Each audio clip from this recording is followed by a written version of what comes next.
boa tarde. Nós devemos falar sobre os movimentos literários da EAL. Eu irei continuar na próxima aula. Hoje, nós abordaremos o primeiro desses movimentos, que é o trovadorismo. Esse é um dos que mais, dos mais queridos por mim. Eu tenho vários queridinhos, né? Mas eu gosto do trovadorismo em especial porque foi o surgimento da ideia de amor, né? Então, ele vai iniciar essa fala, esse assunto, de uma maneira diferente. O trovadorismo é um movimento da era medieval, ok? Então, vamos aqui. Hoje eu vou apresentar junto com o romantismo, certo? Porque eu me considero uma romântica incorrigível, né? Então, este assunto, falando sobre amor, né? Os primeiros textos, a coita amorosa, a ideia daquele amor servil, aquele amor dedicado a uma pessoa, né? A ideia do amor surge, né, com as cantigas. Né? Então, nós vamos ter aqui o trovadorismo na era medieval, do século XI ao século XV. Contexto mundial. O que nós vamos ter no contexto mundial? O feudalismo, que é a junção dos elementos daquela sociedade baseada na posse de terra. A posse de terra era dada por um determinado senhor aos seus cavaleiros fiéis. E esses cavaleiros fiéis recebiam terras e títulos de nobreza. Nós vamos ter aqui o elemento chamado clero, que é a igreja. Nós vamos ter o alto clero e o baixo clero. O alto clero são os bispos, arcebispos, cardeais. E o baixo clero, nós vamos ter aí os monges, os padres, os cônegos, certo? A organização social é baseada em Deus, é o teocentrismo. Tudo é em torno de Deus. A organização do conhecimento, a filosofia da época, o poder era baseado na nobreza, que eram os escolhidos, protegidos de Deus, né? As pessoas, elas viviam com a preocupação de alcançar seu lugarzinho no céu. Nós vamos também ter aqui nesse período as grandes cruzadas. O que são as grandes cruzadas?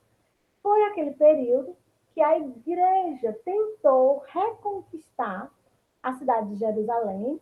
Então, muitos cavaleiros, muitos nobres foram para Jerusalém tentando reconquistar aquela cidade para a Igreja Católica. As primeiras universidades, o conhecimento era todo gerado em torno dos mosteiros. Então, numa tentativa de sair da influência religiosa, vão surgir, vão ser formadas as primeiras universidades. Neste primeiro momento, ela ainda sofre muita influência da igreja, porque todo o conhecimento passava pelo aval das cátedras. Arte gótica. A arte gótica é uma arte que também é voltada para o elemento religioso. As pinturas, as construções, aquelas grandes catedrais, como a Catedral de Notre Dame, ela buscava mostrar o homem como um ser insignificante diante da grandeza de Deus. Então, era um grande prédio, enorme, gigantesco, no qual o homem, ao entrar em seus portais, nas portas, ele vai perceber a sua insignificância. Então, tudo é exagerado. Bom, a sociedade, pirâmide social. Na Idade Média, nós vamos ter o elemento principal que está em destaque no ápice da pirâmide, é o rei. Ele é o elemento principal dessa sociedade. No segundo, nós vamos ter os duques, os condes e os altos, o clero, né? Alto clero, os padres, arcebispo, bispo, cardeais. Então, é o alto clero. Na base, nós vamos ter os cavaleiros, os senhores, os bispos e os abades. Quem são os abades? São os cônegos, são os monges, são aqueles que eles na base, são religiosos, mas não tem muito poder de influência. Depois nós vamos ter assim a Alé, né, que é a base da pirâmide, a grande maioria de soldados camponeses e os servos. Por que a ralé, professor? Porque eles não tinham nada. A única coisa que eles tinham era a sua vida, né, para trabalhar para o Senhor e para lutar pelo Senhor. Eles morriam. Nas artes, nós vamos ter aqui o surgimento das primeiras letras. Letras, quando eu falo em letras, estou falando dos textos literários, em diferentes línguas, né? Bom, língua. Quando eu estou falando em língua, eu estou falando em idioma. Nós estamos falando aqui os primeiros textos literários em língua portuguesa, em língua inglesa. Nós vamos ter aqui a formação desta base linguística que determinado país fala, ok? Professor, e antes não tinha? Tinha um latim e um grego. E a maioria das comunicações, os textos escritos, eram feitos nessas duas línguas. Professora, por quê? Porque o latim era a língua falada na maioria dos campos intelectuais. A literatura, a filosofia, né, as ciências no seu surgimento eram todos textos escritos na língua latina. Depois é que nós vamos ter os textos em neolatim, em línguas neolatinas, como o espanhol, o francês, o italiano, né? O português. São línguas surgidas, derivadas da mistura da fala daqueles colonos, que foram colonizados pelos latinos, e o que eles falavam lá, seus idiomas, dialetos locais. Então, nós vamos ter o surgimento na literatura dos primeiros textos em um idioma. Nós vamos ter a arte gótica, né? A música gótica, eclesiástica também, ok? Filosofia eclesiástica. O que é isso, professora? Bom, eram textos, eram fundamentos filosóficos, né? Textos filosóficos, escritos em mosteiro pelos padres, né? Nós vamos ter aí a figura do Santo Agostinho, São Tomás de Aquino e Abelardo, que também é considerado da Igreja Católica. Então, todo o conhecimento filosófico dessa época foi produzido dentro da igreja, dentro dos mosteiros, né? E como tudo nessa vida, nesse momento aí, se girava em torno de Deus, então não poderia ser diferente. Forma de governo. A forma de governo ela era baseada no monarca, né? No rei e seus cavaleiros. Então, nós vamos ter aqui a literatura voltou para falar a respeito dessa forma de governo, a pintura, nós vamos ter também até hoje essa influência, nós vamos ter as histórias que se baseiam na história do rei Arthur, de Merlin, nós vamos ter até hoje essa influência nos filmes. Se essa influência dessa geração, desse período, não fosse tão forte, o filme, aquele filme Guerra dos Tronos, né, não teria conquistado tanta gente, ok? Nós vamos ter aqui também o contexto em Portugal, o contexto português. Nós vamos ter a consolidação do Estado português. Portugal, durante muito tempo, ele esteve sob o domínio da Espanha. E os monarcas, né, os nobres portugueses, queriam a formação de um Estado português. Então, eles lutaram para se distanciar de Portugal e formar seu Estado de direito chamado de Portugal. Aconteceu isso na dinastia de Borgonha, né? Eles conquistaram a sua autonomia através da luta da Reconquista, né? Dom Pedro era o filho de Dom Afonso, que foi uma figura muito importante nessa conquista, mas Dom Pedro se apaixonou por Inês de Castro, que era uma espanhola, uma jovem nobre da Espanha. E tudo que os nobres dessa época não queriam era que o Portugal voltasse novamente para o domínio da Espanha. Então, o que eles fizeram? O rei mandou Dom Pedro e resolveu um problema de Estado, ele se afastou. Quando ele se afastou, Inês de Castro foi condenada à morte. Quando ele retorna e sua amada foi assassinada, ele enlouquece, né? Então, ele espera, ele não pode fazer nada contra o pai, não pode matar o pai, Ele espera o falecimento do pai, quando ele se torna rei, ele vai atrás de todos os assassinos de Inês de Castro, todos aqueles nobres, todas aquelas pessoas que tramaram contra ela. A peste negra. O que foi a peste negra? Ela foi uma versão do coronavírus na Idade Média, né? Foi uma doença que se alastrou por toda a Europa e matou quase a metade da população. Aconteceu em 1348. É uma das catástrofes da humanidade que nós vamos ter nessa Idade Média. Característica do estilo de época. Bom, o estilo de época, o trovadorismo, o lirismo, cantigas de amor e cantigas de amigo. Nós vimos na nossa aula sobre os gêneros literários. O que foi o lirismo? O lirismo é um gênero literário desde a antiguidade, que ele tem como tema amor. O amor, né, é o tema. Aí nós vamos ter a cantiga de amor e a cantiga de amigo. De todas as cantigas, as que mais vão se destacar são essas do gênero lírico. As satíricas, né, a sátira, a cantiga de escárnio, a cantiga de maldizer, são também muito importantes para a gente estudar. Mas nesse período, o que mais se destacou, e até hoje ele tem influência na literatura, são as cantigas de amor. A sátira, o que é a sátira? A sátira é uma crítica a comportamentos sociais, como a questão da luxúria, da gula, né? Da usúria, da pessoa muito apegada ao dinheiro, a crítica a comportamentos políticos do governo, né? Um governo autoritário, um governo estúpido. Então, ele faz uma crítica, né? Essa crítica ela pode ser de maneira aberta, escancarada, ou sutil, de maneira oculta. Vamos ter aqui também a questão, a corte do rei Arthur, Carlos Magno e o ideal das novelas de cavalaria. Bom, a corte do rei Arthur. Até hoje, essa história ela é contada e recontada. Ela chega a nós, né, de várias formas. Ora, ela é contada pela ótica do rei Arthur ser um grande herói, ora, ela é contada pela ótica das senhoras de Avalon, né? Das bruxas, da sacerdotisa, que mostram Arthur como um fraco.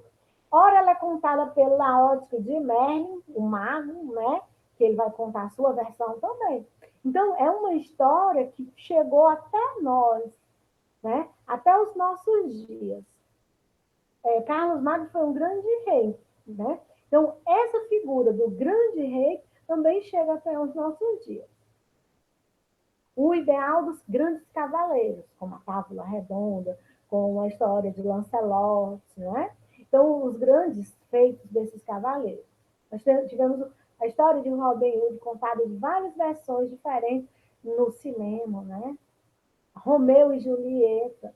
Teatro religioso. Bom, grande parte da população, grande parte mesmo, vamos dizer assim, uns 99% da população na Idade Média era analfabeta. Não sabia ler nem escrever. Então, como eles iriam ter acesso à Bíblia? Através do teatro. Era uma forma de transmitir aos fiéis o conhecimento religioso. O trovadorismo, ele surgiu em 1189, provavelmente, né? Essa data é a que está nos registros, mas existem alguns textos bem anterior, a gente não sabe a data ao certo, até 1434. O que foi o trovadorismo? É chamado de trovadorismo o movimento literário, artístico, que se deu na poesia europeia, sobretudo a partir do século XI e XII, composto por cantigas líricas e satíricas, escrita pelos trovadores, que dão nome ao movimento. Era um híbrido entre a linguagem poética e a música. Bom, o nome já diz, né? Cantigas eram textos literários feitos para serem acompanhados de instrumentos musicais, como a lírica, o violão, certo? Acompanhados de instrumentos musicais e de dança. Os trovadores viajavam e entoavam suas cantigas.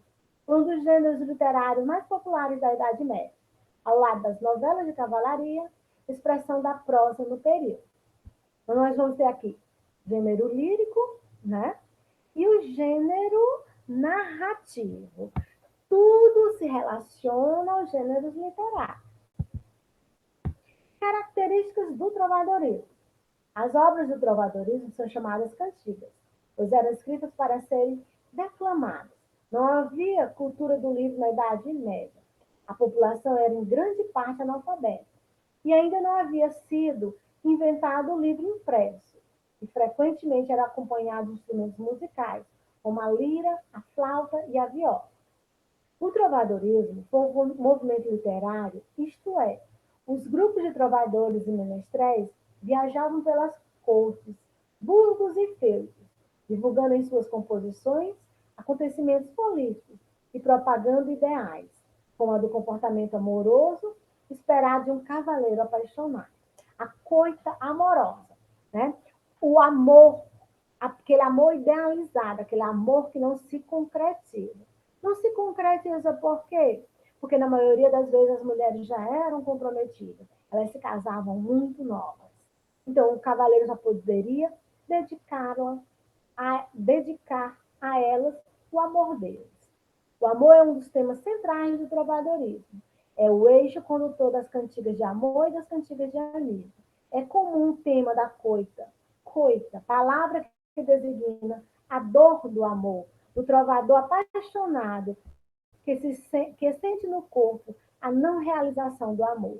Daí a origem da palavra coitado, coitado, aquele que foi desgraçado, vítima de dor ou mazela. Os trovadores escrevem ainda outros dois tipos de cantiga, a de escárnio e as de maldizer, dedicadas a satirizar e a ridicularizar um determinado ser ou uma determinada postura. Ou quem eram os trovadores? Os trovadores eram os compositores, eram os artistas, né, que daquela época. Compositor quem é? É o que escreve a letra da música. Então, o trovador era o compositor. Na maioria das vezes era de origem nobre, sabia ler e escrever. Ele era chamado de trovador.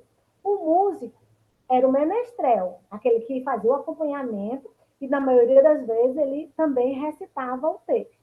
Chama-se de segrel, o trovador profissional. É um determinado cavaleiro que ia de corte em corte, divulgando suas cantigas em troca de dinheiro. Aqui o cavaleiro, o segrel, ele já é pago para isso. Havia ainda o jogral, cantor de origem popular, que interpretava cantigas de ouro e compunha suas próprias. As baladeiras ou soldadeiras eram as dançarinas e cantoras que também os acompanhavam nas apresentações e dramatizações das cantigas. Então, nós vamos ter aqui o elemento feminino, né? Que eram as baladeiras e as soldadeiras. Bom, quais são os primeiros textos, autores e obras? Primeiro texto, de origem galaico-portuguesa, nós vamos ter registro, é a Cantiga da Ribeirinha.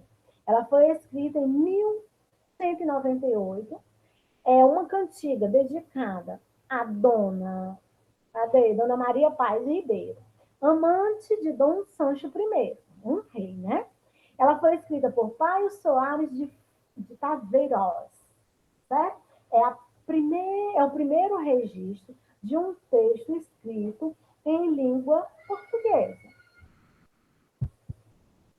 Nós vamos ter aqui os cancioneiros. O que são cancioneiros? São coleções de canções. Vamos ter o cancioneiro da Ajuda, cancioneiro da Biblioteca Nacional, cancioneiro da Igreja do Vaticano, novelas de cavalaria. Novelas de cavalaria são o gênero narrativo, escrito em homenagem a José de Arimateia, a demanda do Santo Grau, a busca, né, do Santo Grau, e as histórias de Mer. Cantigas líricas. As cantigas líricas dividem-se em dois tipos: as cantigas de amor e as cantigas de amigo. As cantigas líricas são as de temática amorosa, né? Então, são aquelas que têm como tema central o amor. A cantiga de amor é aquela que o eu lírico é um homem e ele dedica seu amor à sua senhora. Vamos ver aqui um texto. Cantiga lírica, né? Cantiga de Ribeirinha foi o que eu falei. Aqui é um texto que vai ser o primeiro rascunho dessa carta, né? Cantiga da Ribeirinha. No mundo não me sei parelha, mentre me for como me vai, casar moco por vós, e ai, minha senhor branco e vermelho, querede que vos retrai, quando vos eu vi em saia. Um dia me levantei, que vos então não vi feia. Entenderam nada, né? Isso aqui é uma demonstração de como a língua portuguesa nasceu. Isso aqui é o galaio, né? Português. É o galego português, a língua galega, de origem. No mundo ninguém se assemelha a mim, enquanto a vida continuar como vai. Porque morro por vós, e ai, minha senhora, alvo de pele rosada, querei que vos retrate, quando eu vos vi sem manto. Maldito dia que me levantei, e não vos vi feia. E minha senhora, deste dia aquele dia, ai, tudo me foi muito mal. E vós, filha de Dom Paiol Muniz, e bem vos parece, de ter eu por vós guarvaia, pois eu, minha senhora, como presente, nunca de vós receberá algo, mesmo que de fino valor. Esse pobre apaixonado, ele é um coitado. Ele dedica à senhora, filha de Dom Paio Muniz, todo o seu amor, mesmo sabendo que para ela ele nunca vai receber, para ela nunca vai ter valor. Ele nunca vai receber dela nenhum olhar. Isso é a coita amorosa. É o amor não correspondido. A cantiga da Ribeirinha. Paio Soares de Taveiroz. No mundo não conheço ninguém igual a mim, pois enquanto tudo acontecer como me acontece, já agora morro por vós, e ai, minha senhora branca e vermelha, que quereis que vos retrate, quando vos eu vi sem manto, mal dia em que me levantei, pois vos então não vi feia. O eu lírico aqui, ele é masculino. Ele fala da senhora, que é a mulher amada, é uma mulher idealizada. Ela é tão bela, que a partir daquele dia ele se tornou um maldito. Fala-se de um amor inatingível. Por quê? Porque ela é uma senhora casada, né, de uma estrutura social elevada. Idealização da amada, ela é perfeita. Metalinguagem, a situação, ele vai falar sobre a própria cantiga. A beleza da mulher ideal. Cantiga de amigo. Nós vamos ter aqui uma cantiga de amigo. Cantiga de amigo. Ondas do mar de vidro. Se viste, meu amigo, e ai Deus, se verá cedo. Se viste, meu amigo, né? Ondas do mar agitado. Acaso viste, meu amado? Queira Deus que ele venha cedo. Acaso viste, meu amigo, aquele por quem suspiro? Queira Deus que ele venha cedo. Acaso viste, meu amado, porque tenho grande cuidado, preocupado? Queira Deus que ele venha cedo. Martim Codá.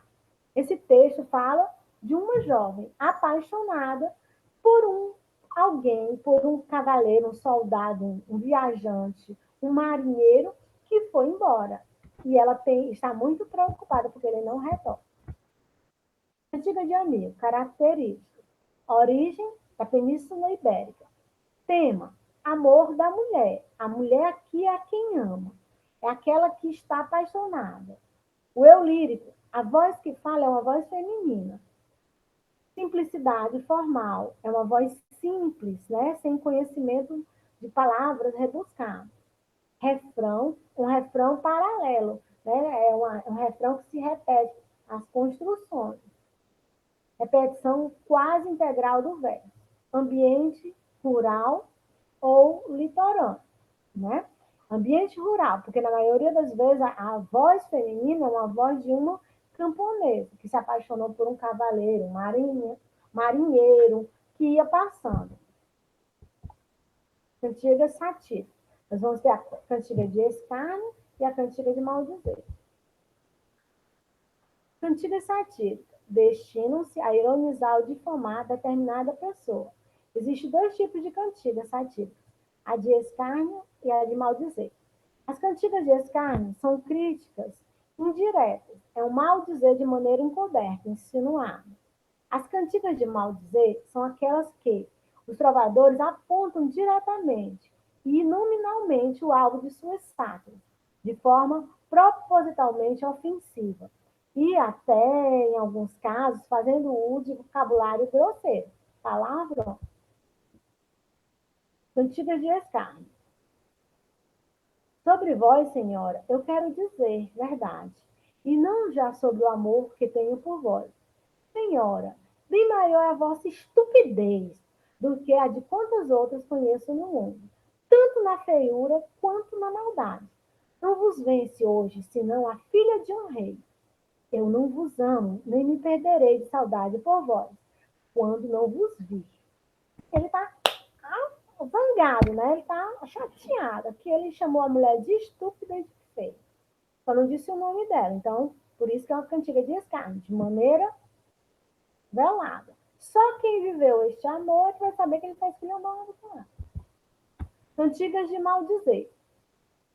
Dom Bernardo, pois trazei convosco uma tal mulher, a pior que conheceis, que se o algazil souber, açoitá-la quererá. A prostituta queixar-se-á, e vós assanhar-vos-ei. Vós que tão bem entendeis o que um bom jogral entende. Por que demônio viveis com uma mulher que se vende?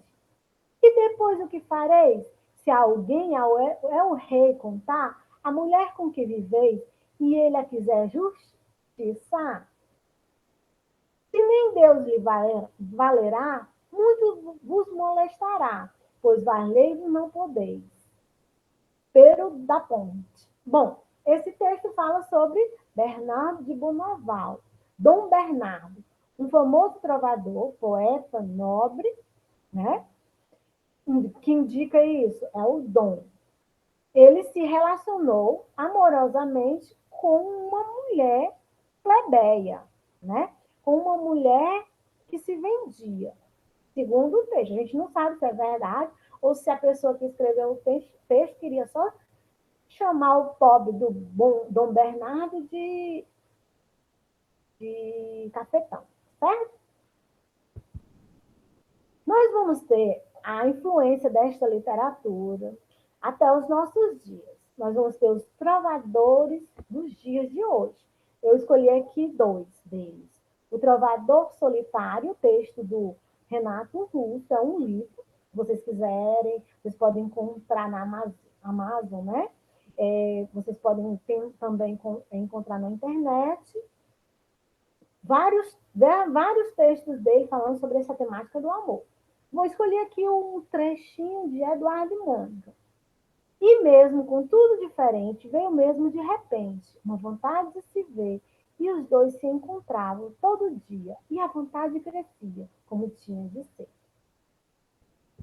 E o outro é o Chico Buarque de Holanda. Também fala muito sobre amor. Ele tem até um CD chamado O Trovador. Eu tenho esse CD aqui em casa. Como eu disse para vocês, eu sou uma romântica inveterada.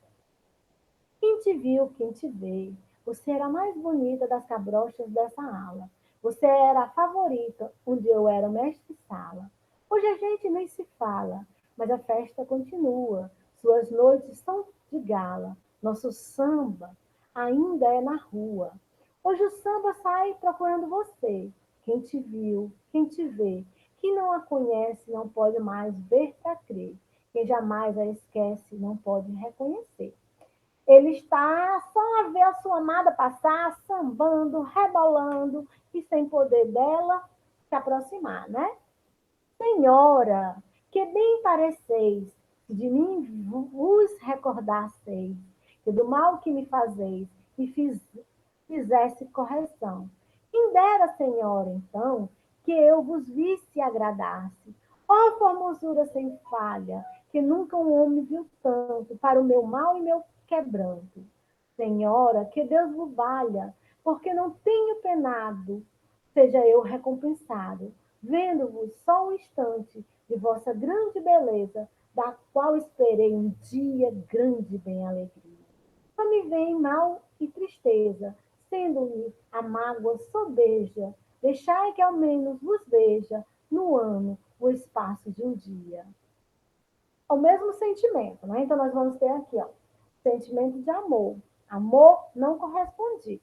Os dois textos tratam da mesma temática, a temática amorosa. Eu escolhi esses textos porque eu gosto da temática amorosa, mas vocês podem gostar da temática satírica, né? Vamos resumir aqui o que vocês devem ter aprendido. O que foi o trovadorismo? Foi um movimento poético-musical. Desenvolveu-se na Idade Média entre os séculos XI e XIV. As composições chamavam-se cantigas e eram geralmente acompanhadas de música e dança. Cantigas de amor, cavaleiro declara amor à sua dama, a coita amorosa. Cantigas de amigo, a jovem camponesa declara seu amor a um cavaleiro, a um soldado, a um navegante que passou. É a saudade. Então, ela desabafa com um amigo ou com a natureza. Cantigas de escárnio, ironia e crítica, direta ou indireta. Né? No caso do escárnio, é uma ironia indireta. Cantiga de maldizer, ofensivas e diretas. É uma crítica de maneira direta. Ela nomina, dá nome, cita nomes. As cantigas chegaram aos nossos dias graças aos cancioneiros.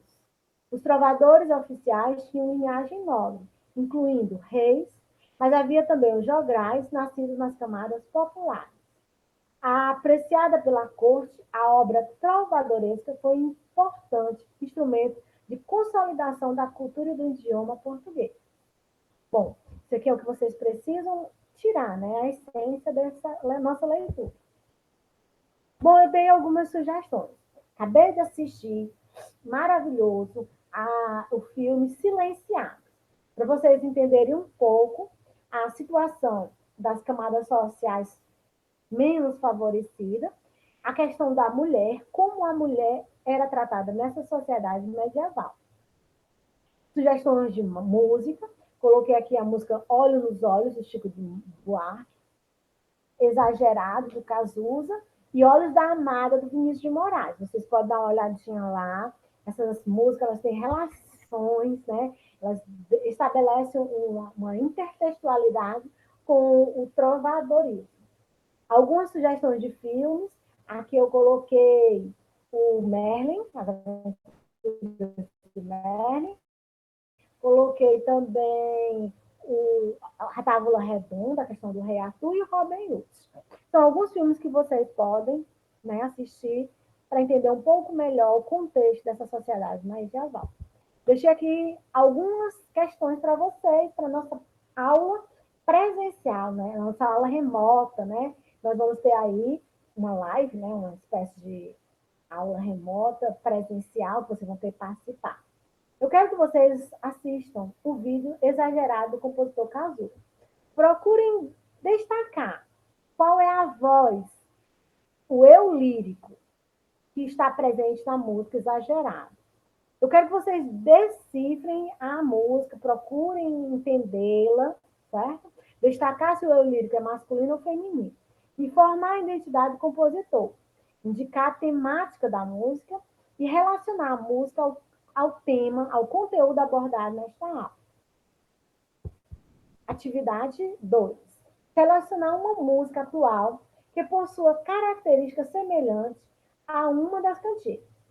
Vocês podem escolher uma música que tenha a ver com amor não correspondido, impossível, inatingível, como a cantiga de amor.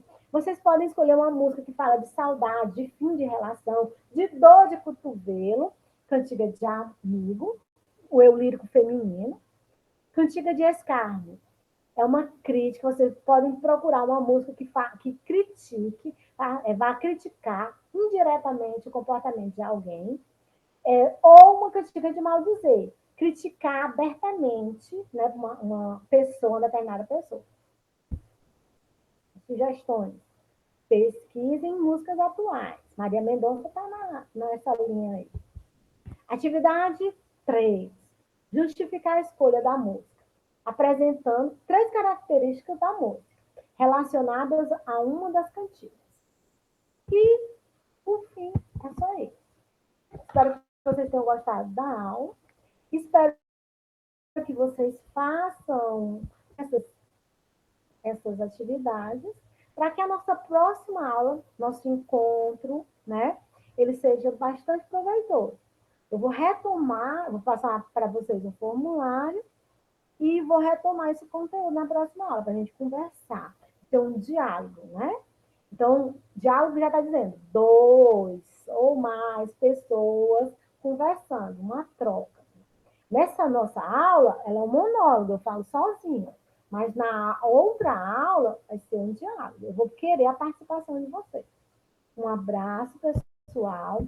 E vamos fazer as atividades, vamos procurar responder os questionários e assistir as nossas aulas.